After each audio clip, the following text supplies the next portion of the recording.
അപ്പൊ ഇതൊക്കെ എടുക്കാറായില്ലേ, പെരുന്നാളൊക്കെ എടുക്കാറായിട്ട് സന്തോഷത്തിലാന്ന് വിശ്വസിക്കുന്നു. അപ്പൊ ഞാൻ നിങ്ങൾക്ക് സ്പെഷ്യൽ ആയിട്ട് കൊണ്ടുവന്നിരിക്കുന്നത് ഈദ് സ്പെഷ്യൽ ആയിട്ടാണ് തലശ്ശേരി ബിരിയാണി ചെയ്തിരിക്കുന്നത്. അപ്പൊ നിങ്ങൾ എല്ലാവരും ട്രൈ ചെയ്ത് നോക്കുക.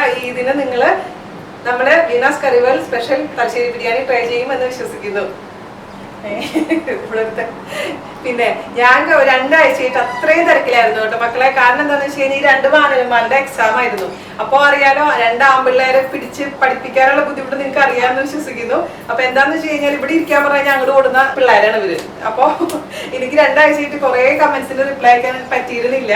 അപ്പൊ വേറെ ഒന്നും വിചാരിക്കരുത്, ഇപ്പൊ ഞാൻ കുറച്ച് ഫ്രീ ആയിട്ടുണ്ട്. അപ്പൊ തീർച്ചയായിട്ടും നിങ്ങളുടെ ഡൗട്ട്സ് ഒക്കെ ചോദിക്കണേ എന്തായാലും ഞാൻ ക്ലിയർ ചെയ്തിരുന്നു എന്നാണ് വിശ്വസിക്കുന്നത്. പക്ഷെ സാധാരണ രീതിയിലുള്ള കമന്റ്സിന് ഞാൻ റിപ്ലൈ അയച്ചിട്ടുണ്ടായിരുന്നില്ല ഈ കോന്തപ്പം കാരണം. അപ്പൊ പിന്നെ വേറൊരു കാര്യമുണ്ട്, ഞാനിപ്പോ ഈ ചിക്കൻ ബിരിയാണിയിൽ എടുത്തിരിക്കുന്ന 1.5 കിലോ ചിക്കനാണ് അനുഭവം. പക്ഷെ നിങ്ങൾക്ക് വേണമെങ്കിൽ അത് 2 കിലോ ചിക്കൻ വെച്ചിട്ടുണ്ടാക്കാം. കാരണം ഞാനിവിടെ സാധാരണ രീതിയിൽ അധികം ചിക്കൻ ഉപയോഗിക്കാറില്ല. അപ്പോൾ കൂടുതൽ ഗ്രേവി ഒക്കെ വേണമെന്നുണ്ടെങ്കിൽ 5 സവാളയ്ക്ക് വരെ 6 സവാളയ്ക്ക് യൂസ് ചെയ്യാം. അതൊക്കെ നിങ്ങൾ മാറ്റം വരുത്തണം. ഓക്കെ, അപ്പോൾ ഒട്ടും താമസിയാണ്ട് നമുക്ക് എങ്ങനെയാണ് ചിക്കൻ ബിരിയാണി, അതായത് തലശ്ശേരി ചിക്കൻ ബിരിയാണി ഉണ്ടാക്കാൻ നോക്കിയിട്ട് വരാം. അല്ല ആയുഷ് ഇഷ്ടപ്പെട്ട തലശ്ശേരി ചിക്കൻ ബിരിയാണി? അപ്പൊ എല്ലാവരോടും പറയും ട്രൈ ചെയ്യാൻ പറയും. അവരോട് നോക്കിയാലല്ലേ പറയാൻ പറ്റും. ഓക്കെ, അപ്പൊ ബൈ ബൈ. അപ്പൊ നമുക്ക് തലശ്ശേരി ബിരിയാണി ഉണ്ടാക്കാൻ തുടങ്ങാം. അതിന് വേണ്ടിയിട്ട് ആദ്യം തന്നെ ചെയ്യേണ്ടത് ചിക്കൻ എടുക്കുക. ഇപ്പൊ ഞാനിവിടെ ഇപ്പോ 1.5 കിലോ ചിക്കനാണ് എടുത്തിരിക്കുന്നത്. അത് വിനീഗറും ഉപ്പും ഇട്ട് നന്നായി കഴുകി ഡ്രെയിൻ ചെയ്തിട്ട് വെള്ളമൊന്നും ഇല്ലാണ്ട് എടുത്തു വെച്ചിരിക്കുന്ന ചിക്കൻ്റെ പീസസ് ആണ് ഇത്. ഓക്കെ, അപ്പോൾ ചിക്കൻ്റെ പീസസ് ഞാനൊന്ന് വരഞ്ഞിട്ടുണ്ട്. നമ്മൾ മീൻ വരയുന്ന പോലെ കുറച്ച് ഗ്യാഷസ് ഇട്ട് കൊടുത്തിട്ടുണ്ട്. കാരണം എന്തിനാന്ന് വെച്ച് കഴിഞ്ഞാൽ ഉള്ളിലേക്ക് മസാല നന്നായിട്ട് കയറി പോകാൻ വേണ്ടിയിട്ടാണ് ഞാൻ വരഞ്ഞു വെച്ചിരിക്കുന്നത്. മാത്രമല്ല അധികം വലിയ പീസസ് ആയിട്ട് ഞാൻ എടുത്തിട്ടില്ല. ഒരു മീഡിയം സൈസ്, സാധാരണ രീതിയിൽ ഹോട്ടലിൽ കിട്ടുന്ന രീതിയിലുള്ള ചിക്കൻ്റെ പീസസിന്റെ വലിപ്പം ഇല്ല ഇതിന്. ഇപ്പൊ നിങ്ങൾക്ക് വലിപ്പം കൂട്ടുകയോ കുറയ്ക്കുകയോ ചെയ്യാം. അത് നിങ്ങളുടെ ഇഷ്ടത്തിനനുസരിച്ച് മാറ്റം വരുത്താം. അപ്പൊ അത് നമുക്ക് ഇനി മാരിനേറ്റ് ചെയ്യണം. ഓക്കെ, അതിന് വേണ്ടിയിട്ട് ഒരു പാത്രം എടുക്കുക. ഒരു 1/4 ടീസ്പൂൺ മഞ്ഞൾപ്പൊടി ഇട്ട് കൊടുക്കുക. സാധാരണ രീതിയിൽ തലശ്ശേരി ബിരിയാണിയിൽ മുളക് പൊടി ഇടില്ല. ഓക്കെ, പച്ചമുളക് മാത്രമാണ് എരിവിന് യൂസ് ചെയ്യുന്നത്. പക്ഷേ എനിക്ക് അതിന്റെ കളറ് ഭയങ്കര വൈറ്റ് ആയിട്ട് ഇരുന്ന് കഴിഞ്ഞാൽ എന്തോ കഴിക്കാൻ തോന്നാറില്ല. അതുകൊണ്ട് ഞാൻ ഇതില് 1/2 ടീസ്പൂണിൽ കുറവ് നല്ല മുളക് പൊടി ചേർത്ത് കൊടുക്കും. ഈ മാരിനേറ്റ് ചെയ്യുമ്പോൾ മാത്രമേ ഉള്ളൂ കേട്ടോ, അല്ലാതെ ബാക്കി പ്രൊസീജിയർ ചെയ്യുമ്പോഴും നമ്മൾ മുളക് പൊടി ഇടുന്നില്ല. ഇനി നമുക്ക് ഇതിലേക്ക് ഉപ്പ് ചേർത്ത് കൊടുക്കുക. പിന്നെ ഒരു ടീസ്പൂൺ നാരങ്ങാനീരും ആഡ് ചെയ്ത് കൊടുത്തിട്ടുണ്ട്. നന്നായി അങ്ങ് മിക്സ് ചെയ്ത് കൊടുക്കുക. അതിനുശേഷം ഈ ചിക്കൻ്റെ പീസസിലേക്ക് ഇട്ട് കൊടുക്കുക. എന്നിട്ട് ഇത് നന്നായിട്ട് മിക്സ് ചെയ്ത് ഇത് എടുത്തു വെക്കാം. അപ്പൊ ആദ്യത്തെ പ്രോസസ്സായിട്ട് ഞാൻ ചെയ്യുന്നത് മാരിനേഷനാണ്.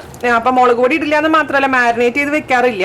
പക്ഷെ ഞാൻ എന്താ ചെയ്യുന്നത് വെച്ച് കഴിഞ്ഞാൽ കുറച്ച് നേരം കൊണ്ട് നമ്മൾ ബാക്കിയുള്ള പണി ചെയ്യുമ്പോഴേക്കും ഈ ചിക്കനിലേക്ക് ഉപ്പും എരിവൊക്കെ ഒന്ന് പിടിച്ചോളും. അതിന് വേണ്ടിയിട്ടാണ് നമ്മളിത് മാരിനേറ്റ് ചെയ്ത് വെക്കുന്നത്. അപ്പൊ നിങ്ങൾക്ക് സമയം ഇല്ല എന്നുണ്ടെങ്കിൽ, തിരക്കൊക്കെ ആണെന്നുണ്ടെങ്കിൽ തലേദിവസം രാത്രി മാരിനേറ്റ് ചെയ്ത് ഫ്രിഡ്ജിൽ വെച്ചാൽ മതി. ഇത് അടച്ച് ഫ്രിഡ്ജിൽ വെക്കാൻ പോവാണ് നമ്മുടെ ചിക്കൻ്റെ പീസസ്. ഓക്കെ, ഇനി നമുക്ക് തയ്യാറാക്കേണ്ടത് ഇതിലേക്കുള്ള ബിരിയാണി മസാലയാണ്. അപ്പൊ നിങ്ങൾക്ക് ഇന്ന് തന്നെ ചെയ്യണമെന്നൊന്നും ഇല്ല കേട്ടോ. തലേദിവസം അല്ലെങ്കിൽ 2 ദിവസം മുന്നേ എപ്പോഴും തയ്യാറാക്കി വെച്ച് ഒരു പാത്രത്തിൽ അടച്ചു വെക്കുകയാണെങ്കിൽ നമുക്ക് ആ സമയത്ത് ഉപയോഗിക്കാവുന്നതേ ഉള്ളൂ.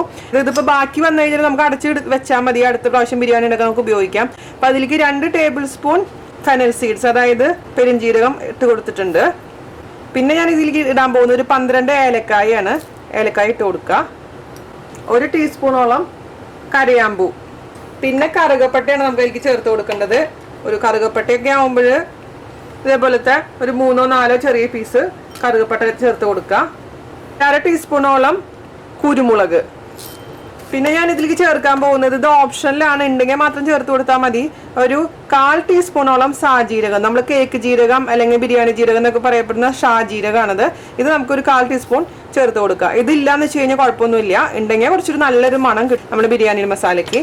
പിന്നെ നമുക്ക് ഇതിലേക്ക് ചേർത്ത് കൊടുക്കേണ്ടത് ജാതിപത്രി ഇല്ലേ, ജാതിപത്രിയുടെ പൂ, അതായത് പൂവില്ലേ ജാതിക്കയുടെ ഉള്ളിലത്തെ, ആ ജാതിപത്രിയുടെ ഒരു 1/4 ഭാഗം മാത്രം. ഒരുപാട് വേണ്ട, ഒരുപാട് ഇട്ട് കഴിഞ്ഞാൽ ആ ഫ്ലേവർ മുന്നിട്ട് നിൽക്കും. അപ്പൊ അതിട്ട് പിന്നെ ചിലവർ ജാതിക്കയുടെ കുരു ചേർക്കുന്നവരുണ്ട്. പക്ഷെ ജാതിക്കയുടെ കുരു ചേർത്ത് കഴിഞ്ഞാൽ നമ്മുടെ ഈ മസാലയുടെ ആ ഫ്ലേവർ, ജാതിക്കയുടെ മണം കൂടുതൽ മുന്നിട്ട് നിൽക്കുന്നതായിട്ട് എനിക്ക് ഫീൽ ചെയ്തിട്ടുണ്ട്.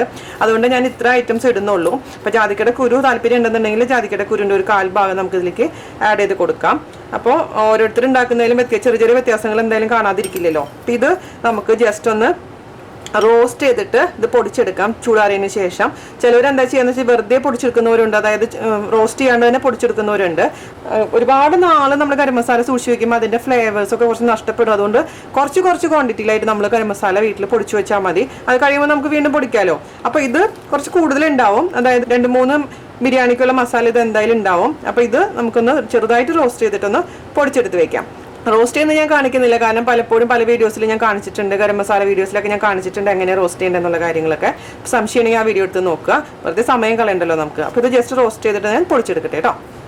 ഇതിപ്പോൾ നമ്മൾ ബിരിയാണി മസാല ഞാൻ പൊടിച്ചെടുത്ത് വെച്ചിട്ടുണ്ട്. ഇത് ഇങ്ങനെ തന്നെ അടച്ച് വെക്കാം, ആ സമയത്ത് മാത്രം തുറന്നാൽ മതി. ഇപ്പോൾ നിങ്ങളുടെ അടുത്ത് ഷാജീരകം ഇല്ല എന്നുണ്ടെങ്കിൽ ഒരു 2 നുള്ള് നല്ല ജീരകം, അതായത് ക്യുമിൻ സീഡ്സ് ഇട്ടാൽ മതി. സാജീരകം ഇല്ല എന്നുണ്ടെങ്കിൽ കേട്ടോ. ഞാൻ സാജീരകം ഉള്ള കാരണം ഞാൻ ക്യുമിൻ സീഡ്സ് ഇടാതിരുന്നത്.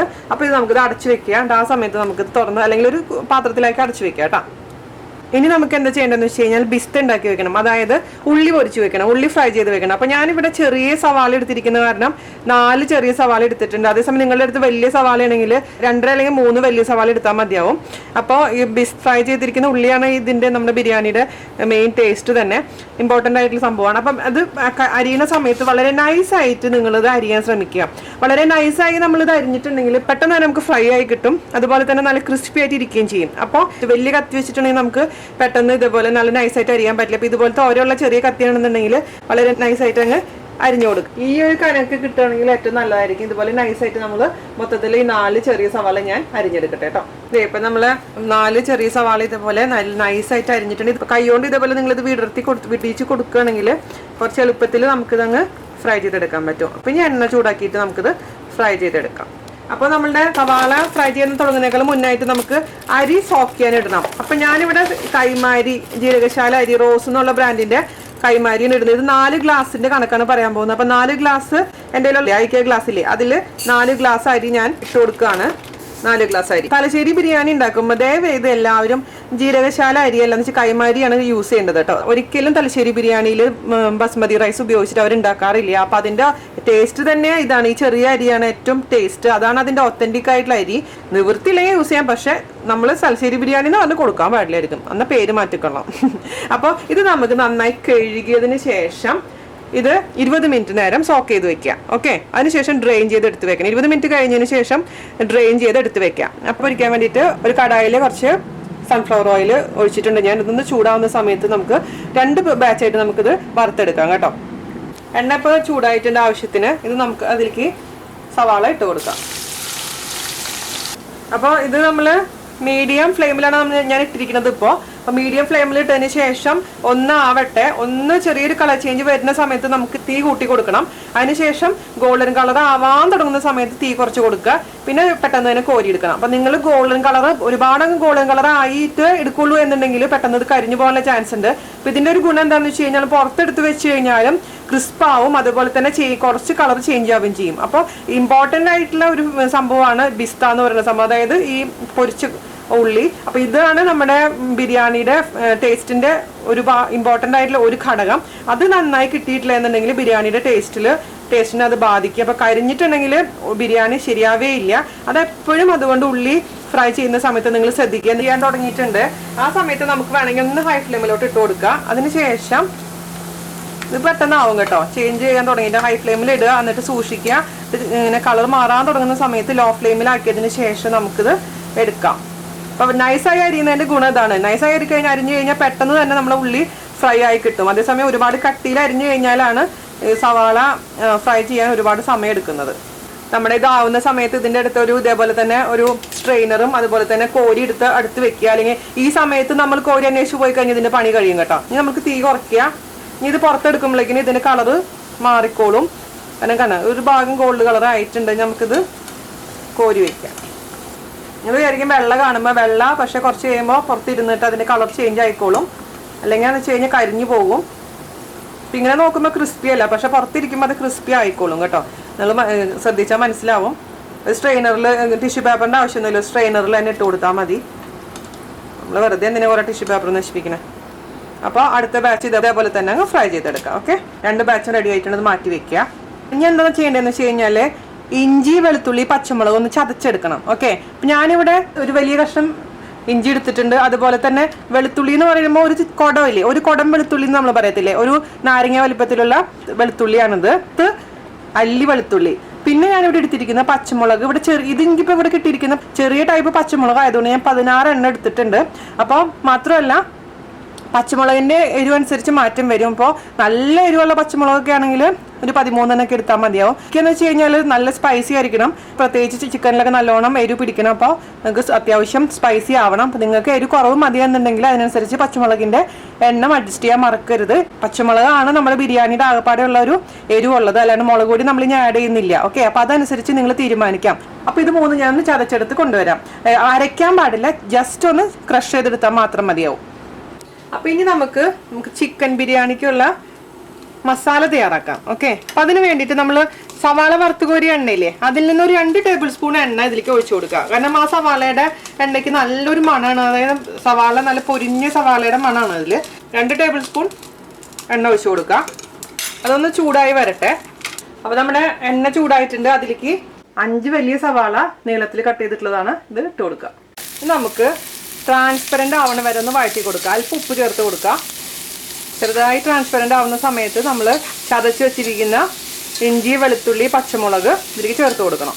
അപ്പൊ ഇത് ബിരിയാണി ഉണ്ടാക്കാൻ എന്നെ ഹെൽപ്പ് ചെയ്തിട്ടുള്ളത് എൻ്റെ പ്രിയപ്പെട്ട കൂട്ടുകാരി കവിതയാണ്. കവി ഒരുപാട് താങ്ക്സ് ഉണ്ട്. കാരണം ഞാൻ തൃശ്ശൂരുകാരി ആയതുകൊണ്ട് എനിക്ക് ഒത്തന്റിക് ആയിട്ടുള്ള മലബാർ ഡിഷസിനെ കുറിച്ച് അത്ര വലിയ വിവരമൊന്നുമില്ല, ടു ബി വെരി ഫ്രാങ്ക്. അപ്പോൾ എന്താ പറയാ, മലബാറിലുള്ള ആളുകളോട് ചോദിച്ചു കഴിഞ്ഞാലല്ലേ കറക്റ്റ് ആയിട്ട് നമുക്ക് അതിൻ്റെതായ ഇൻഗ്രീഡിയൻസും അതുപോലെ തന്നെ എന്തെങ്കിലും ട്രിക്കും കാര്യങ്ങളും ചെറിയ ചെറിയ ഇൻഗ്രീഡിയൻസ് ആയിരിക്കും, പക്ഷെ അതായിരിക്കും ചിലപ്പോൾ നമ്മുടെ ബിരിയാണിയുടെയും ഏത് കറിയുടെ ആണെങ്കിലും അല്ലെ സീക്രട്ട് എന്ന് പറയുന്നത്. അപ്പോൾ കവിത തലശ്ശേരിക്കാരിയാണ്, അതുകൊണ്ട് കവിതയ്ക്ക് അറിയാം ഒത്തന്റിക് തലശ്ശേരി ബിരിയാണിയുടെ ടേസ്റ്റ്. അപ്പോൾ കവിതയുടെ ഹെൽപ്പ് ഉള്ളതുകൊണ്ടാണ് ഇപ്പൊ ഇത്രയും നല്ലൊരു ബിരിയാണി എനിക്ക് ഉണ്ടാക്കാൻ കഴിഞ്ഞത്. അപ്പൊ കവിതക്കുട്ടി, തുടർന്നും ഞാൻ ഇതുപോലെ നല്ല നല്ല ടിപ്സുകൾ പ്രതീക്ഷിക്കുന്നു. ഒരുപാട് താങ്ക് യു കേട്ടോ. അപ്പൊ ഇതൊന്ന് ട്രാൻസ്പെറന്റ് ആവട്ടെ കേട്ടോ. സവാള നല്ല ട്രാൻസ്പെറന്റ് ആയിട്ടുണ്ട്. നമുക്ക് ഇതിലേക്ക് ചതച്ച് വെച്ചിരിക്കുന്ന ഇഞ്ചി, വെളുത്തുള്ളി, പച്ചമുളക് ചേർത്ത് കൊടുക്കും. ഇത് നന്നായിട്ട് അങ്ങ് വഴറ്റി കൊടുക്കാം. ഇപ്പൊ ചിലവര് എണ്ണ ഒട്ടും ചേർക്കാണ്ട് ഞാൻ കണ്ടിട്ടുണ്ട്, ആദ്യം തന്നെ തക്കാളി ഇട്ടിട്ട്. പക്ഷെ ഞാൻ അങ്ങനെ ചെയ്ത് നോക്കിയപ്പോൾ എനിക്ക് ഈ ഇഞ്ചിയും വെളുത്തുള്ളിയും അതുപോലെ തന്നെ പച്ചമുളകും ഒക്കെ പച്ചമണം മാറാൻ ഒരുപാട് സമയം എടുക്കുന്നതായിട്ട് എനിക്ക് തോന്നിയിട്ടുണ്ട്. അതുകൊണ്ടാണ് കുറച്ച് എണ്ണ എടുത്തിട്ട് വഴറ്റുന്നത്. അപ്പൊ നിങ്ങൾക്ക് ഓയിൽ ഫ്രീ വേണം എന്നുണ്ടെങ്കിൽ ആദ്യം തന്നെ തക്കാളി ഇട്ട് അത് വഴറ്റിയതിന് ശേഷം അതിലേക്ക് ഇഞ്ചി, പച്ചമുളക്, വെളുത്തുള്ളി ഇടുക. അതിനുശേഷം സവാള ഇട്ട് വഴറ്റാം കേട്ടോ. എണ്ണയിലോട്ട് നമ്മളിത് വഴറ്റുമ്പോൾ പെട്ടെന്ന് തന്നെ ഇതിന്റെ പച്ചമണമൊക്കെ മാറിക്കിട്ടും. ഇത് നന്നായി അങ്ങ് വഴണ്ട് ഇത് ചെറിയ ബ്രൗൺ ഷെയ്ഡ് ആവട്ടെ കേട്ടോ. അപ്പം എണ്ണ പോരായെന്ന് തോന്നുന്നുണ്ടെങ്കിൽ 1 ടേബിൾ സ്പൂണുകൾ എണ്ണ ഇതിലേക്ക് നമുക്ക് ഒഴിച്ചു കൊടുക്കാം. ഇപ്പം ശരിക്കും പറയുകയാണെങ്കിൽ നമ്മൾ ഇത് വഴറ്റിക്കൊണ്ടിരിക്കുന്ന സമയത്ത് അപ്പുറത്തെ അടുപ്പിൽ അരി വേവിക്കാനിടാം. പക്ഷെ എനിക്ക് ക്യാമറ ഹാൻഡിൽ ചെയ്യുന്ന കാരണം എനിക്ക് 2 കാര്യങ്ങൾ ഒരുമിച്ച് നിങ്ങൾക്ക് കാണിച്ചു തരാൻ പറ്റാത്തതുകൊണ്ടാണ്. സാധാരണ രീതിയിൽ ബിരിയാണി ഉണ്ടാക്കുകയാണെങ്കിൽ ഇത് വഴറ്റുന്ന സമയത്ത് തന്നെ അപ്പുറത്ത് അരി വെള്ളത്തിലിട്ടിട്ട് വേവിച്ചിട്ടുണ്ടായിരുന്നിരിക്കും. അപ്പം നിങ്ങൾ ചെയ്യുമ്പോൾ അങ്ങനെ ചെയ്തോളൂ, ഒന്ന് ശ്രദ്ധിക്കണം എന്ന് മാത്രമേ ഉള്ളൂ. അല്ലെന്ന് വെച്ച് കഴിഞ്ഞാൽ നമുക്ക് ഒരുപാട് സമയം അങ്ങ് വേസ്റ്റ് ആയി പോകും. 4 അടുപ്പുള്ളതല്ലേ, അപ്പം നമുക്ക് പെട്ടെന്ന് എല്ലാ കാര്യങ്ങളും ചെയ്യാവുന്നതേ ഉള്ളൂ. പച്ചമണം മാറി ചെറിയൊരു ബ്രൗൺ ഷെയ്ഡ് വരുന്ന വരെ നമുക്ക് ഇളക്കി കൊടുത്തോണ്ടേയിരിക്കാം കേട്ടോ. പച്ചമണമൊക്കെ മാറിയിട്ടുണ്ട്, നന്നായിട്ട് കളർ ചേഞ്ച് ഒക്കെ ആയിട്ട് വന്നിട്ടുണ്ട്. നമുക്ക് ഇനി ഇതിലോട്ട് കുറച്ച് മല്ലിയില ഇട്ട് കൊടുക്കാം, കൈപ്പിടി. പിന്നെ അതുപോലെ തന്നെ പുതിനയില കുറച്ചിട്ട് കൊടുക്കാം. പുതിനയില ഒരുപാട് അങ്ങ് കൂടണ്ട. എന്നിട്ട് നന്നായി മിക്സ് ചെയ്ത് കൊടുക്കാം. ഇനി അതിന് ശേഷം നമുക്കിതിലോട്ട് ഒരു നല്ല പഴുത്ത തക്കാളി, നല്ല അധികം പുളിയൊന്നും ഇല്ലാത്ത ഒരു വലിയ പഴുത്ത തക്കാളിയാണത് ഇട്ട് കൊടുക്കുക. അതുപോലെ തന്നെ കുറച്ച് മഞ്ഞൾപ്പൊടി ഇട്ട് കൊടുക്കുക. ഒരുപാട് മഞ്ഞൾപ്പൊടി വേണ്ട, ഒരു 1/4 ടീസ്പൂൺ. നന്നായി അങ്ങ് മിക്സ് ചെയ്തിട്ട് അടച്ച് വെച്ചിട്ട് വേവിക്കുക. തക്കാളി നന്നായി കുക്കാവണം. അപ്പോൾ ഇത് അടച്ച് വെച്ചിട്ട് നമുക്ക് മീഡിയം ഫ്ലെയിമിലിട്ടതിന് ശേഷം വേവിച്ചെടുക്കാം. അതെ, അപ്പം നമ്മുടെ തക്കാളി നന്നായി ഉടഞ്ഞിട്ടുണ്ട്. എല്ലാം ഇതിലോട്ട് അങ്ങ് മിക്സ് ആയിട്ടുണ്ട്. നമുക്കിനി ഇതിലോട്ട് ചേർത്ത് കൊടുക്കണം നമ്മൾ മാരിനേറ്റ് ചെയ്ത് വെച്ചിരിക്കുന്ന ചിക്കൻ്റെ പീസസ്. ഇതിട്ട് നന്നായി അങ്ങ് മിക്സ് ചെയ്ത് കൊടുക്കുക. മീഡിയം ഫ്ലെയിമിലിട്ടതിന് ശേഷം അടച്ചു വെച്ച് വേവിക്കണം. അപ്പോഴാണ് ഇതിൻ്റെ ഉള്ളിൽ നിന്നൊക്കെ നന്നായിട്ട് വെള്ളമൊക്കെ വന്നത്. അതായത് നമ്മൾ എക്സ്ട്രാ വെള്ളം ഒഴിക്കേണ്ട ആവശ്യമില്ല ഈ ചിക്കനിലോട്ട്. ചിക്കൻ്റെ ഉള്ളിൽ നിന്ന് തന്നെ വെള്ളം വന്നോളും. അപ്പോൾ നമ്മൾ ചിക്കൻ വേവുന്ന സമയം കൊണ്ട് നമുക്ക് അരി വേവിക്കുക. ഓക്കെ, ഞാനിപ്പോൾ അരി 20 മിനിറ്റ് സോക്ക് ചെയ്തിട്ട് ഡ്രെയിൻ ചെയ്ത് വെച്ചിട്ടുണ്ട്. ഒരു പാത്രം വെക്കുക. നമുക്ക് അതിലോട്ട് ഒരു 6.5 ഗ്ലാസ് വെള്ളം, 6.15 തൊട്ട് 6.5 ഗ്ലാസ് വെള്ളം വേണ്ടി വരും. ഞാൻ 4 ഗ്ലാസ് അരിക്കുക കേട്ടോ. അപ്പൊ നമുക്ക് വെള്ളം ഒഴിക്കാം. ഇതിലിടുന്ന സ്പൈസസ് ഒക്കെ തിളച്ച് കഴിയുമ്പോൾ എടുത്ത് മാറ്റും. വേണം, നിങ്ങൾ നിർബന്ധമില്ല മാറ്റുന്നത്, പക്ഷെ ഞാനത് എടുത്ത് മാറ്റാറുണ്ട്. അപ്പൊ ഒരു പട്ട, ഒരു 4 ഏലക്കായ, ഒരു 5 കറിയാമ്പൂവ്, ഒരു നുള്ളു പെരുംജീരകം, ഇതെല്ലാം കൂടി ഇട്ടിട്ടുണ്ട്. അതിനുശേഷം ആവശ്യത്തിന് ഉപ്പ് ചേർത്ത് കൊടുക്കുക. 1/2 ടീസ്പൂൺ ചേർത്തിട്ടുണ്ട്. മിക്സ് ചെയ്ത് കൊടുക്കുക. അതിന് നോക്കാം നമുക്ക്. ഉപ്പ് കറക്റ്റ് ആക്കിയതിന് ശേഷം മാത്രം നമ്മൾ ഇതിലേക്ക് നെയ്യ് ഒഴിക്കാൻ പാടുള്ളൂ. നെയ്യ് ഒഴിച്ചു കഴിഞ്ഞാൽ ശേഷം ഉപ്പ് പിന്നെ കറക്റ്റ് ആക്കാൻ വലിയ പാടായിരിക്കും. ഇപ്പൊ നന്നായി തിളക്കട്ടെ ഈ വെള്ളം തിളച്ചതിന് ശേഷം മാത്രം അരിയിട്ട് കൊടുക്കാൻ പാടുള്ളൂ. ഇപ്പൊ ഞാൻ ഇതിന്റെ ഉപ്പൊന്ന് നോക്കട്ടെ. ഇപ്പൊ കുറച്ചും കൂടെ വേണം. ഉപ്പ് കുറച്ചൊന്ന് മുന്നിട്ട് നിൽക്കണം. അതേസമയം ഒരുപാടൊന്നും കൂടാനും പാടില്ല കേട്ടോ. അപ്പോൾ 1 ടീസ്പൂൺ ഉപ്പ് ഞാനിപ്പോൾ ഇട്ട് കൊടുത്തിട്ടുണ്ട് മൊത്തത്തില്. നിങ്ങൾ നോക്കുക. പിന്നെ ഓരോരുത്തർക്കും ഉപ്പിന്റെ പാകമൊക്കെ മാറ്റങ്ങൾ വരും. ഇപ്പൊ കറക്റ്റ് ആയിട്ടുണ്ട്. അപ്പോൾ ഇത് നന്നായി തിളക്കട്ടെ. ഇപ്പൊ 6:15 തൊട്ടിട്ട് 6:30 വരെ ഗ്ലാസ് വെള്ളം വേണം. കാരണം ഓരോ അരിക്കും വെള്ളത്തിന്റെ അളവിൽ വ്യത്യാസം വരും. അപ്പൊ അത് ശ്രദ്ധിക്കുക. ഇപ്പൊ ഇടയ്ക്ക് നമുക്ക് ചിക്കൻ ഒന്ന് ഇളക്കി കൊടുക്കണം, മറക്കരുത്. അടി പിടിക്കാൻ പാടില്ല. നോൺ സ്റ്റിക്ക് ആണെങ്കിൽ അടി പിടിക്കത്തൊന്നുമില്ല. എന്നാലും ജസ്റ്റ് ഒന്ന് ഇളക്കി കൊടുക്കാൻ മറക്കരുത്. ഇതിനുള്ളിൽ നിന്ന് വെള്ളം നന്നായിട്ട് വരണം. ഒരു 15 മുതൽ 20 മിനിറ്റ് വരെ പിടിക്കും ഈ ചിക്കൻ ഒന്ന് വെന്ത് കിട്ടാൻ. പിന്നെ നാട്ടിലെ ചിക്കൻ ആണെങ്കിൽ മാറ്റങ്ങൾ വരും. അപ്പൊ 1/4 ഭാഗം ചിക്കൻ വെന്ത് കഴിഞ്ഞാൽ നമുക്ക് ഇതിലേക്ക് ആ വറുത്ത് വെച്ചിരിക്കുന്ന സവാള ആഡ് ചെയ്ത് കൊടുക്കണം കേട്ടോ. നമ്മുടെ വെള്ളത്തിൽ ഉപ്പ് കറക്റ്റ് ആക്കിയിട്ടുണ്ട്. ഉപ്പ് കറക്റ്റ് ആക്കിയതിന് ശേഷം മാത്രം ഇതിലേക്ക് നെയ്യ് ഇട്ട് കൊടുക്കുക. ഇപ്പൊ ഞാൻ ഇതിലേക്ക് 1 ടേബിൾ സ്പൂൺ നെയ്യ് ഇടുന്നുണ്ട്. നെയ്യിന്റെ അളവൊക്കെ നിങ്ങൾ ഇഷ്ടത്തിനനുസരിച്ച് മാറ്റം വരുത്തുക. 1 ടീസ്പൂൺ മുതൽ 1 ടേബിൾ സ്പൂൺ വരെ നെയ്യ് ചേർക്കാം. അത് കൂടുതൽ ചേർക്കുന്നവരുണ്ട്. അപ്പൊ ഒരുപാട് നെയ്യായി കഴിഞ്ഞാലും ബുദ്ധിമുട്ടാണ്. അപ്പൊ ഇത് നന്നായി വെള്ളം വെട്ടി തിളക്കട്ടെ കേട്ടോ. ഒരുപാടങ്ങ് ചിക്കൻ വെന്തുടയാൻ പാടില്ല കേട്ടോ. കാരണം വെന്തുടഞ്ഞു കഴിഞ്ഞാൽ പിന്നെ വീണ്ടും ദം ചെയ്യുമ്പോൾ ആകെ ഇങ്ങനെ ഉടഞ്ഞു പോകും. അപ്പൊ എപ്പോൾ അത് സൂക്ഷിക്കണം. അപ്പോൾ ഈ സമയത്ത് നമുക്ക് ഇനി ഇതിലേക്ക് കുറച്ച് ബിസ്ത ആഡ് ചെയ്ത് കൊടുക്കാം. ബിസ്ത ആഡ് ചെയ്യുമ്പോൾ ഒരു പ്രത്യേക മണം കിട്ടും നമ്മുടെ ബിരിയാണിക്ക്. അപ്പോൾ കുറച്ച് പൊടിച്ചിട്ട് കൊടുത്തോളൂ. സവാള, ഫ്രൈ ചെയ്ത സവാള ഞാൻ അടച്ചു വെച്ചിട്ട് വീണ്ടും വേവിക്കാം. നമ്മുടെ അരിക്കുള്ള വെള്ളം നന്നായി തിളച്ചു തുടങ്ങിയിട്ടുണ്ട്. നന്നായി തിളച്ചിട്ടുണ്ടെങ്കിൽ ഞാനിപ്പോൾ എന്താ ചെയ്യാന്ന് വെച്ചാൽ ഈ സ്പൈസസ് ഒക്കെ കംപ്ലീറ്റ് അങ്ങ് റിമൂവ് ചെയ്ത് കളയും. അപ്പോൾ ഞാൻ പറഞ്ഞല്ലോ, നിങ്ങൾക്ക് വേണമെങ്കിൽ മാത്രം റിമൂവ് ചെയ്താൽ മതി. ഞാൻ പക്ഷേ സ്പൈസസ് റിമൂവ് ചെയ്തതിന് ശേഷം മാത്രമേ അരി ഇടാറുള്ളൂ. ഇതെല്ലാം മിക്കതും മാറ്റിയിട്ടുണ്ട് സ്പൈസസ്. ഇനി നമുക്ക് ഇതിലോട്ട് അരി ഇട്ട് കൊടുക്കാം. നന്നായി അങ്ങ് മിക്സ് ചെയ്ത് കൊടുക്കുക. അരി ഇട്ടതിന് ശേഷം നന്നായി തല വന്നതിന് ശേഷം മാത്രം മൂടി വെക്കാൻ പാടുള്ളൂ. തല വന്നു കഴിഞ്ഞാൽ പിന്നെ നമ്മൾ ഹൈ ഫ്ലെയിമിലിട്ട് തന്നെ തല വന്നോട്ടെ. അതിനുശേഷം തല വന്നു കഴിഞ്ഞാൽ നമ്മൾ ചെറിയ ഫ്ലെയിമിലിട്ടതിന് ശേഷം നമുക്ക് അടച്ചു വെക്കണം കേട്ടോ. അപ്പൊ ഈ സമയം കൊണ്ട് ഞാൻ ഇത് തുറന്നു നോക്കിയപ്പോൾ നന്നായി വെന്തിട്ടുണ്ട് നമ്മുടെ ചിക്കന്റെ കഷ്ണങ്ങളൊക്കെ. അപ്പൊ 20 മിനിറ്റോളം എടുത്തിട്ടുണ്ട് ചിക്കൻ വെന്ത് കിട്ടാൻ. ഇതിൽ കുറച്ച് വെള്ളം വേണം, പക്ഷെ ഒരുപാടങ്ങ് വെള്ളം പാടില്ല. അപ്പൊ ഒരു 2-3 മിനിറ്റ് ഇതിൽ കിടന്നിട്ട് ഈ വെള്ളം ഒന്ന് വറ്റിക്കോട്ടെ. അതിനുശേഷം നമുക്കിത് മാറ്റി വെക്കണം. ചെറി ബിരിയാണിയിൽ സാധാരണ മുളക് പൊടി ഉണ്ടാവാറില്ല. അപ്പോൾ മാരിനേറ്റ് ചെയ്യുമ്പോൾ മുളക് പൊടി ചേർക്കണം ഒരു നിർബന്ധമില്ല കേട്ടോ. ഈ മുളക് പൊടി ചേർത്തുകൊണ്ടാണ് നമുക്ക് ഈ ഒരു കളർ കിട്ടിയിരിക്കുന്നത്. അപ്പോൾ നിങ്ങൾക്ക് അത് വേണമെങ്കിൽ അവോയ്ഡ് ചെയ്യാം. ഓക്കെ, ഞാനിതിൻ്റെ ഉപ്പൊന്ന് നോക്കട്ടെ. ഉപ്പൊക്കെ പെർഫെക്റ്റ് ആയിട്ടുണ്ട്. അപ്പോൾ നമുക്ക് ഇനി അവസാനം എന്താ ചെയ്യേണ്ടതെന്ന് വെച്ച് കഴിഞ്ഞാൽ ഇതിലേക്ക് ഇപ്പം നമുക്കിനി ബിരിയാണി മസാല ആഡ് ചെയ്ത് കൊടുക്കണം. അപ്പോൾ ഞാൻ ഇതിലേക്ക് 1 ടീസ്പൂൺ ബിരിയാണി മസാലയാണ് ആഡ് ചെയ്ത് കൊടുക്കുന്നത്. നേരത്തെ പൊടിച്ച് വെച്ചിരുന്ന ബിരിയാണി മസാല. അതിനുശേഷം നമുക്ക് മിക്സ് ചെയ്ത് കൊടുക്കുക. ഇനി ഇതിലേക്ക് നമുക്ക് അവസാനമായിട്ട് ചേർത്ത് കൊടുക്കേണ്ടത് ലെമൺ ജ്യൂസാണ്. ലെമൺ ജ്യൂസ് ഒരുപാട് വേണ്ട. നമ്മളിപ്പോൾ ടേസ്റ്റ് ചെയ്യുമ്പോൾ നിങ്ങൾക്ക് അറിയാൻ പറ്റും എത്ര പുളി ഉണ്ട് നമ്മളെ മസാലയ്ക്ക്. ഒരുപാട് പുളി പാടില്ല കേട്ടോ. അപ്പോൾ എപ്പോഴും നിങ്ങളുടെ ഈ മസാലയുടെ ടേസ്റ്റ് നോക്കിയതിന് ശേഷം മാത്രം ആഡ് ചെയ്ത് കൊടുക്കുക. ഞാനിതിലേക്ക് 1 ടീസ്പൂൺ ആഡ് ചെയ്ത് കൊടുക്കുന്നുണ്ട്. 1 ടീസ്പൂൺ, ടേബിൾ സ്പൂൺ അല്ല ടീസ്പൂൺ. അതിന് ശേഷം ഞാനൊന്ന് ടേസ്റ്റ് ചെയ്ത് നോക്കട്ടെ. പിന്നെ ആവശ്യമുണ്ടെങ്കിൽ മാത്രം ആഡ് ചെയ്ത് കൊടുത്താൽ മതി. ഒരുപാട് പുളി ആയി കഴിഞ്ഞാൽ നമ്മളെ ബിരിയാണിയുടെ ടേസ്റ്റ് മാറിപ്പോവും. പുളി മുന്നിട്ട് നിൽക്കാൻ പാടില്ല. ബാലൻസ്ഡ് ആയിരിക്കണം എപ്പോഴും ടേസ്റ്റ്. അവിടെ നമ്മുടെ അരി തിളയ്ക്കാൻ തുടങ്ങിയിട്ടുണ്ട്. അരി ഞാൻ അടച്ചു വെച്ചിട്ടുണ്ട്. എന്നിട്ട് ലോ ഫ്ലെയിമിലാക്കിയതിന് ശേഷം നമുക്ക് വേവിക്കുക. ഇടയ്ക്കൊന്ന് ഇളക്കി കൊടുക്കാൻ മറക്കരുത്. അതിനുശേഷം ഇതിൻ്റെ ഉള്ളിൽ കംപ്ലീറ്റ് വെള്ളം വറ്റി കഴിഞ്ഞാൽ ഓഫ് ചെയ്ത് വെക്കുക. അപ്പോൾ ഞാനിപ്പോൾ ലോ ഫ്ലെയിമിലാക്കിയിട്ടുണ്ട് കേട്ടോ. അടച്ചിട്ട് ലോ ഫ്ലെയിമിലാക്കി വെച്ചിട്ടുണ്ട്. ഞാൻ അപ്പോൾ ഇതിൻ്റെ ചെറുനാരങ്ങ നീര് ചേർത്തതിന് ശേഷം ഇതിൻ്റെ ടേസ്റ്റ് ഞാനൊന്ന് നോക്കട്ടെ. ഇതെനിക്ക് കറക്റ്റാണ്. അപ്പോൾ ഇതിലത്തെ വെള്ളം അത്യാവശ്യം വറ്റിയിട്ടുണ്ട്. അപ്പോൾ നമുക്കിത് അടച്ച് വെക്കാം. കാരണം ഇതിൻ്റെ ബിരിയാണി മസാലയുടെ ഫ്ലേവർ ഒന്നും പുറത്തേക്ക് പോകണ്ട. ഇത് മതി, ഇത് കറക്റ്റ് ആയിട്ടുണ്ട്. ഇത് അടച്ച് നമുക്ക് മാറ്റി വയ്ക്കാം. ഇടയ്ക്ക് തുറന്നിട്ട് ഇതൊന്ന് ഇളക്കി കൊടുക്കുക. അപ്പോൾ അറിയാം നമുക്ക് വെള്ളം എത്ര വറ്റിയിട്ടുണ്ടെന്നുള്ള കാര്യം. കംപ്ലീറ്റ് വെള്ളം വറ്റിയിട്ടുണ്ട്. ചെറിച്ചിരി വെള്ളം മാത്രമേ ഉള്ളൂ ഇതിൽ. ഇത് മതി. നമുക്കിത് ഓഫ് ചെയ്ത് വെക്കുക. അതിന് 20 മിനിറ്റ് നമുക്ക് അടച്ചു വെക്കണം ഈ ചോറ്. അപ്പോൾ ഈ ചൂടിലിരുന്നിട്ട് നമ്മൾ ആ ചോറ് നന്നായി വെന്തോളും. അപ്പോൾ അത് 20 മിനിറ്റ് കഴിഞ്ഞിട്ട് നമുക്ക് ഓപ്പൺ ചെയ്ത് നോക്കാം. അപ്പം നമ്മൾ ഓഫ് ചെയ്തിട്ട് 20 മിനിറ്റ് കഴിഞ്ഞു. വന്നിട്ട് തുറന്ന് നോക്കിയപ്പോൾ നല്ല പരിവായിട്ടിരിക്കേണ്ട ചോറ് നല്ലോണം വെന്തിട്ടുണ്ട്. അതേസമയം ഒട്ടിപ്പിടിച്ചിട്ടൊന്നുമില്ല. പിന്നെ നിങ്ങൾക്ക് ഈ സമയത്ത് നോക്കിയിട്ട് നിങ്ങൾക്ക് അഥവാ വേവ് കുറവ് തോന്നുകയാണെങ്കിൽ പേടിക്കൊന്നും വേണ്ട. കുറച്ച് ചൂടുവെള്ളം തിളപ്പിച്ചത് ഒഴിച്ചിട്ട് ഒരു 5 മിനിറ്റ് ഒന്ന് അടച്ചു വെച്ചാൽ മതിയാവും. അപ്പോൾ കറക്റ്റ് വെന്തോളും. അപ്പോൾ നമ്മൾ ചോറ് വെന്തിട്ടുണ്ട്. അതുപോലെ തന്നെ നമ്മുടെ ചിക്കൻ വെന്തിട്ടുണ്ടെങ്കിൽ എന്താ ചെയ്യേണ്ടത്? ഇത് നമുക്ക് ദം ചെയ്യണം അല്ലേ? അപ്പോൾ ദം ചെയ്യാൻ വേണ്ടി കണ്ട് നമുക്ക് ബാക്കിയുള്ള കാര്യങ്ങളൊക്കെ ചെയ്യാം. അപ്പോൾ നമുക്ക് ദം ചെയ്യാൻ തുടങ്ങാം. അതിന് വേണ്ടിയിട്ട് ആദ്യം തന്നെ എന്താ, നിങ്ങളുടെ കയ്യിലുള്ള വലിയ ഒരു, പ്രത്യേകിച്ച് നോൺ സ്റ്റിക്ക് ആണെങ്കിൽ ഏറ്റവും നല്ലതായിരിക്കും, നോൺ സ്റ്റിക്കിൻ്റെ പാത്രം എടുക്കുക. അതിലേക്ക് ഞാൻ കുറച്ച് നെയ്യൊന്ന് ഒഴിച്ചു കൊടുക്കുന്നുണ്ട്. കാരണം അടി പിടിക്കാതിരിക്കാൻ വേണ്ടിയിട്ടാണ് നമ്മൾ നെയ്യ് ചേർക്കുന്നത്. ഇതിപ്പോൾ നോൺ സ്റ്റിക്ക് ആയതുകൊണ്ട് അടി പിടിക്കില്ല, എന്നാൽ പോലും ഒരു ഉറപ്പിന് വേണ്ടിയിട്ടാണ് കേട്ടോ.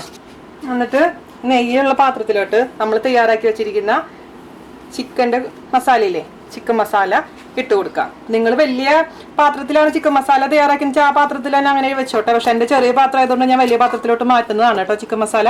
ചിക്കൻ മസാലയിൽ നമ്മുടെ ടേസ്റ്റൊക്കെ ഒന്ന് കറക്റ്റ് ആണെന്ന് ഉറപ്പ് വരുത്തിയതിന് ശേഷം മാത്രം ദം ചെയ്യാൻ പാടുള്ളൂ. ഉപ്പൊക്കെ കുറവെന്നാണെങ്കിൽ ഉപ്പ് ആഡ് ചെയ്ത് കൊടുക്കാൻ മറക്കരുത് കേട്ടോ. അപ്പം എനിക്കെല്ലാം കറക്റ്റാണ് ഞാൻ നോക്കിയപ്പോൾ. മസാല ഒരുപാട് അങ്ങ് ഡ്രൈ ആവാനും പാടില്ല, അത് പ്രത്യേകിച്ച് ശ്രദ്ധിക്കുക. അല്പം ഒരു മോയ്സ്ചർ ഇതിൽ വേണം. നന്നായി വെന്തിട്ടുണ്ട് നമ്മുടെ ചിക്കൻ മസാലയുടെ മേലെ കൂടെ കുറച്ച് വറുത്ത് വെച്ചിരിക്കുന്ന ഓണിയൻ ചേർത്ത് കൊടുക്കുക. പിന്നെ കുറച്ച് മല്ലിയില, കുറച്ച് പുതിനയില, കുറച്ച് അണ്ടിപ്പരിപ്പും കിസ്മിസും, അതുപോലെ തന്നെ കുറച്ച് നമ്മുടെ ബിരിയാണി മസാലയുടെ പൊടി ഇങ്ങനെ തൂക്കി കൊടുക്കുക. നമ്മൾ ഏറ്റവും താഴെ ചിക്കൻ മസാലയാണ്. അതിന് ശേഷമാണ് നമ്മൾ ചോറ് ആഡ് ചെയ്ത് കൊടുക്കുന്നത്. ചോറ് ലെയർ ആയിട്ട് നമുക്ക് ആഡ് ചെയ്ത് കൊടുത്തുകൊണ്ടിരിക്കുക. ഫസ്റ്റ് ലെയർ ചോറ് ഇട്ടിട്ടുണ്ട്.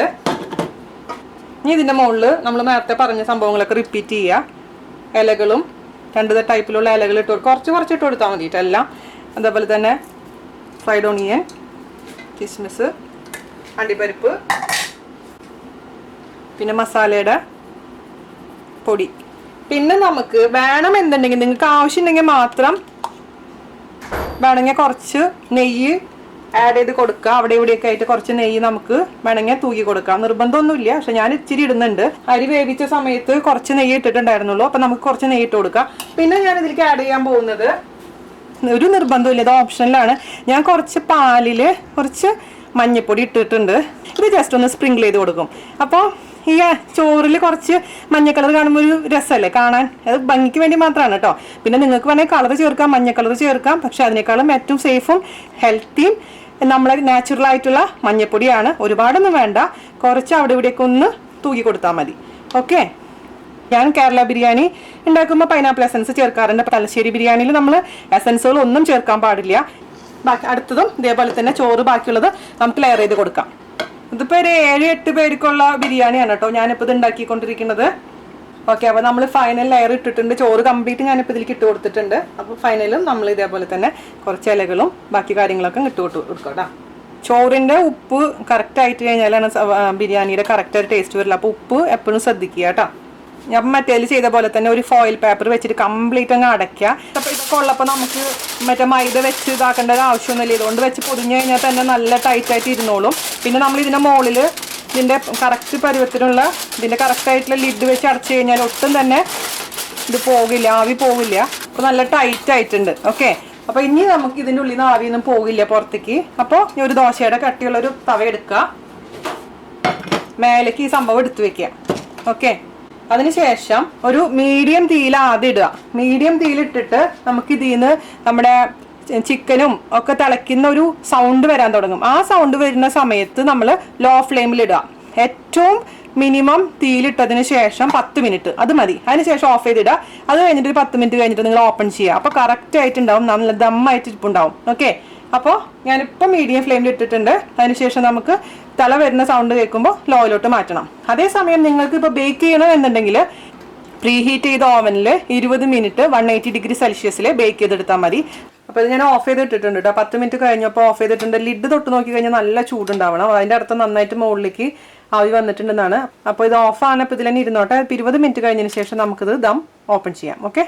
അപ്പോൾ 20 മിനിറ്റ് കഴിഞ്ഞിട്ടുണ്ട്. നമുക്ക് ദമ്മ് റിമൂവ് ചെയ്യാം.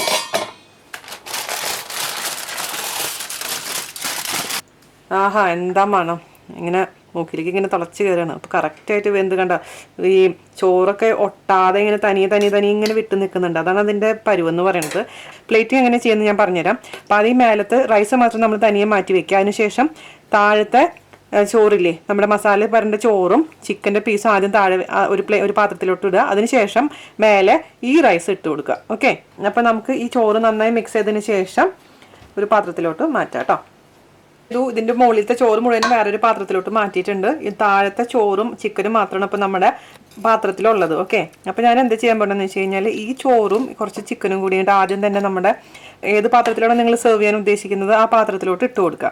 ഓക്കെ, അപ്പോൾ ഗ്രേവിയും ഒരു പീസ് ചിക്കനും അത് ഇട്ട് കൊടുക്കണം. ഹോട്ടലൊക്കെ കണ്ടിട്ടില്ലേ? അതിനുശേഷം നമ്മൾ കോരി മാറ്റി വെച്ചിരിക്കുന്ന റൈസ് ഇട്ട് കൊടുക്കുക.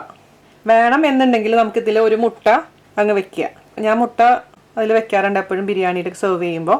എന്നിട്ട് എൻ്റെ മുകളിൽ കൂടെ നമ്മുടെ ബാക്കി ചോറും കൂടി ഇട്ടതിന് ശേഷം വേണം എന്നുണ്ടെങ്കിൽ വീണ്ടും നമുക്ക് അതിൻ്റെ മുകളിൽ കുറച്ച് ഇത് സ്പ്രെഡ് ചെയ്യുക, ഓണിയൻ സ്പ്രെഡ് ചെയ്യുക.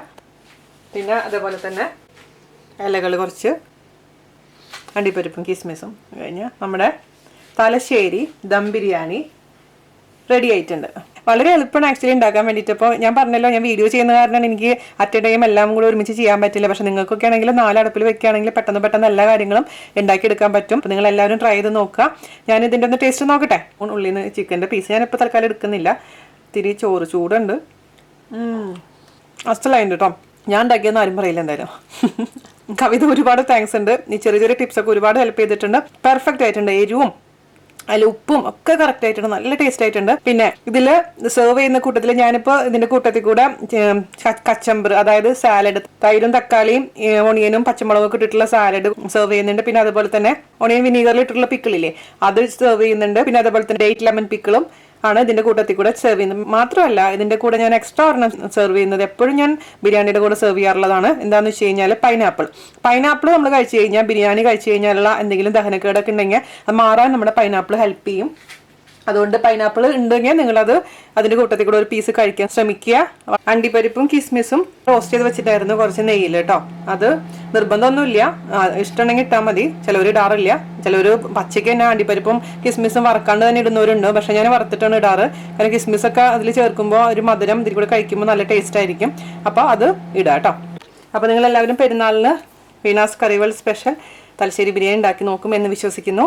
അപ്പോൾ അടുത്ത റെസിപ്പി ആയിട്ട് വരുന്നവരെ നന്ദി, നമസ്കാരം. താങ്ക്